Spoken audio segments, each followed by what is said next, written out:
Thank you so much for taking your time for this Columbia University interview series with us. My pleasure. And we'll jump right in with the first question. Okay. A question which I have, because I do a lot of work with small states. You are obviously a small state population-wise and also an area-wise. But you have a figure in your history, in your recent history, who's larger than life, Robert Schuman. He was born in Luxembourg. His mother was from Luxembourg. His heritage was mixed, if you would. I mean, a typical European, French, German, Luxembourgish. So the question really that I have, and the reason I say he's a larger-than-life figure is, you can really say he's the father of what we now know as the EU, which is a tremendous accomplishment given the history of Europe. So the question I have is, how do you live that legacy? What are you doing to further that legacy, which makes you a real player in the international scene? First of all, may I say that I don't think that there are small states and large states. There are only states. And all states are part of an international community, of a regional community, where they enjoy the same rights and duties.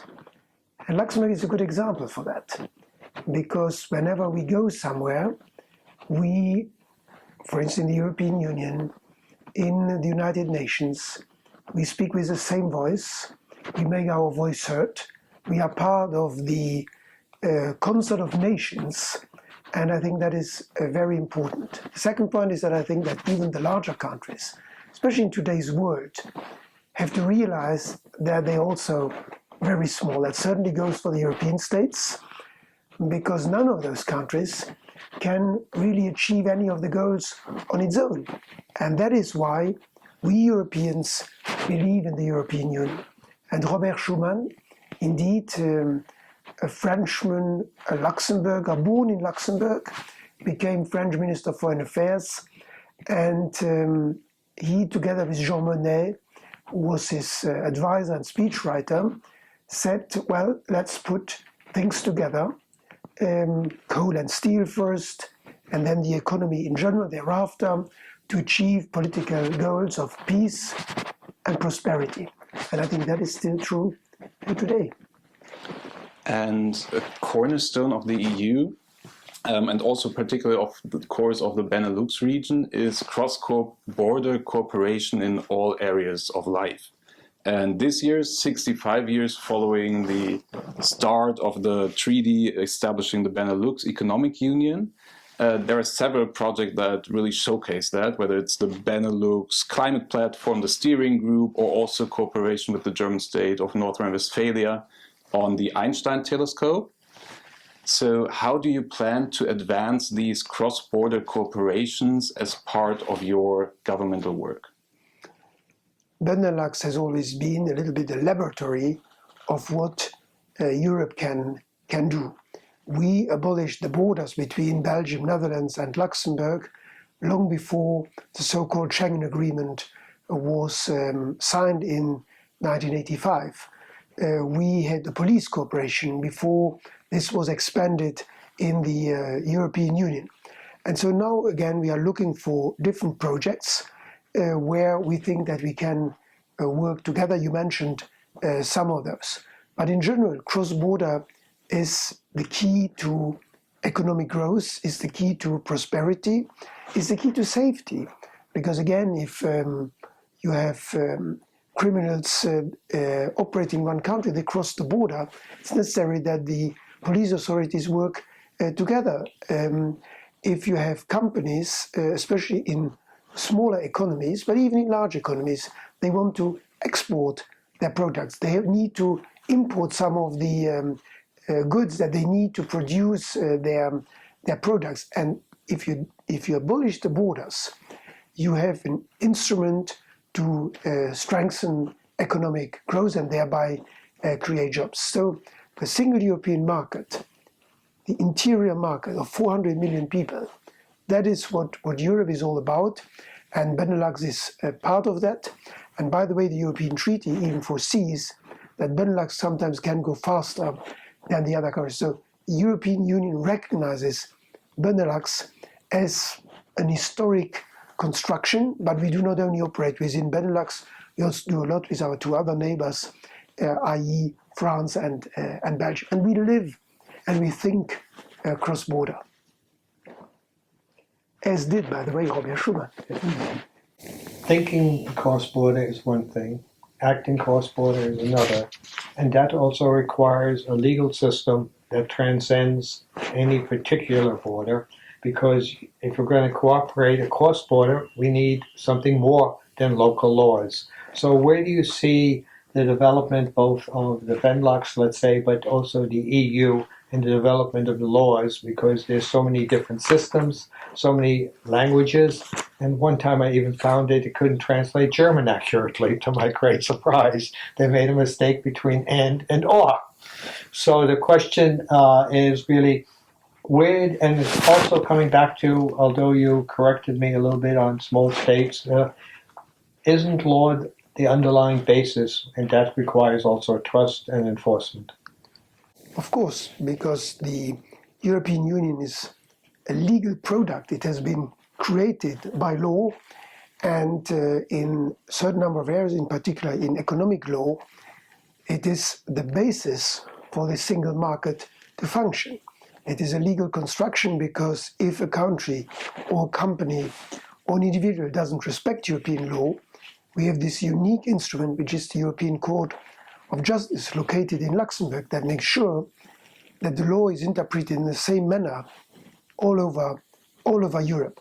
And so I think the law is indeed a strong instrument to strengthen the European Union. Obviously, there are areas where this is more necessary, and I think therefore corporate law, banking law are examples where a country like mine use law as an instrument of integration. There are other areas like civil law, which remains to a large extent national.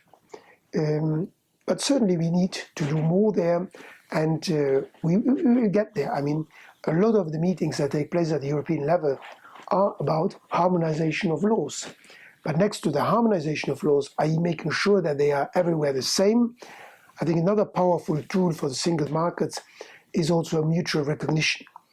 So one country recognizes the law of the other country, and thereby making it easier, for instance, for companies or individuals, they know their own law. They may not know the law of the other country, but if you recognize the law of the other country, you can still work cross-border. So yes, the law is, I think, at the basis of what we want to achieve in Europe. We are a community based on the rule of law. And in your State of the Nation address, you also outlined your economic policy, and economic policy as one of your government's 4 priority areas.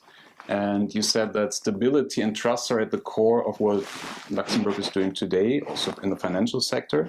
But of course, there are other development areas, and one that you particularly highlighted is the area of digital and the cyberspace. And you work on that, of course, with the National Resilience Plan and holistic understanding, and try to make Luxembourg even more of a powerhouse, powered by resilience and also powered by digital sovereignty. So how do you work on achieving this plan step by step? First of all, I think that if you want to grow economically, you need to have stability and you need to be predictable. And I think one of the strengths of Luxembourg has always been that it is predictable. It is business friendly. That means that we don't change the rules after each general elections.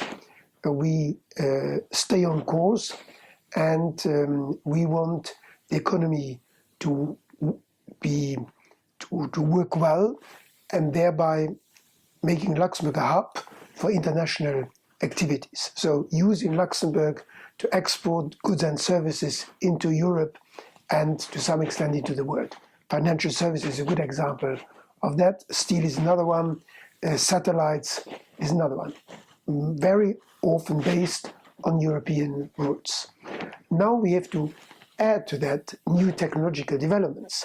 And AI is one of those developments. Data is one of those developments. And so when we talk about a sovereign data economy, we want to make sure that these data, in a time of geopolitical turmoil, remain in Europe. So we have developed a sovereign cloud, which means that the data do not go outside of Europe, but stay in Europe. But again, we want to combine AI with data and quantum technology to have a powerful technological environment to push the economic prosperity of the country. But again, it's not something that lives on its own.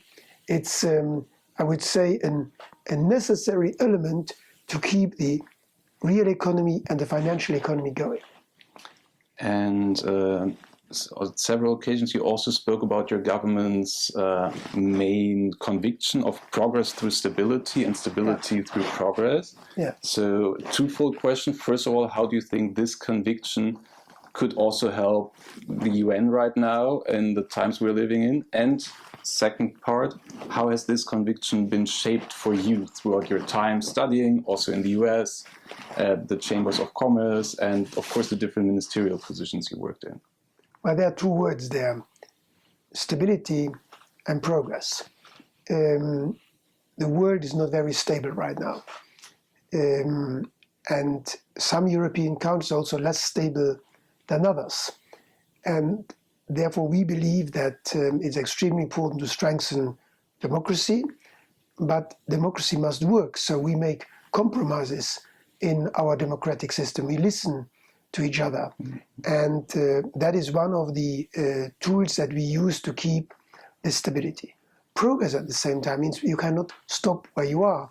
You need to make sure that we go with new technological developments, as we just mentioned, to try to find maybe new areas of economic development. So that is what we are trying to do, for instance, with renewable energy, with data, which we mentioned, maybe tomorrow with autonomous driving, but we can't do it on our own. We need to do it always with partners. And in that, we are always trying to have an environment in which foreign investors are welcome, but also where we open our doors to people who want to come and live and work in Luxembourg. And we have succeeded very well in that. Half of our population are foreigners. They integrated very well. And we will continue to be an open country because we need these people to help us develop our economic strategy. Thank you. Let me circle back to Robert Schuman, because he did impress me when I was younger. I said younger because I'm still young, just for the record. And not only was he accomplished, he was also an inspiration, the way I look at it. So the question which I have, and it's a little bit off track from the conversation we've been having, next year is 2026. That is the 250th anniversary of the United States independence. So what kind of inspiration does the U.S. or has the U.S. given to Luxembourg, or what can you give to Luxembourg for the 250th anniversary? I would like to come back first to Robert Schuman. That man lived in a country, Luxembourg, on the border with France and with Germany, and he had seen so many times in the past that that region was the victim of terrible wars. He was born, as we said, in Luxembourg, but part of France was invaded by Germany, became again French. Luxembourg was invaded twice by Germans in the First World War, in the Second World War, and we were neutral when we were invaded.